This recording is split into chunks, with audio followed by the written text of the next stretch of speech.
नमस्कार। दुनिया जितेबाला अंधकार लगे से आपण आलोक हाँपाई चेष्टा करती कि जीवन में केबे केबे एमती समय आसे सबकि अस्पष्ट लगे, मन भितर भय, अनिश्चितता और अंधकार बढ़ी जाए। से आम बाहर आलोक खोजु, किंतु सत्य होची आलोक बाहर नुहे आम भितर अच्छी।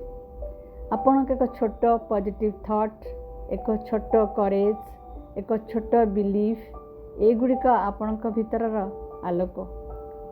जितेबाला आपण से आलोक को जगै दियंती तेबे आपण मात्र निज पथ नुहे अन्य मानक पथ को मध्य आलोकित करती। आपण आलोक हुंतु, परिस्थिति बाहरी आसंतु।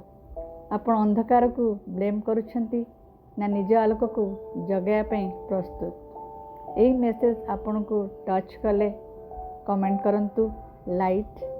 जदि आप निज भीतर शक्ति को जगाया रेडी अच्छी फॉलो करंतु और आपण इनर क्लैरिटी जर्नी आरंभ करंतु। धन्यवाद।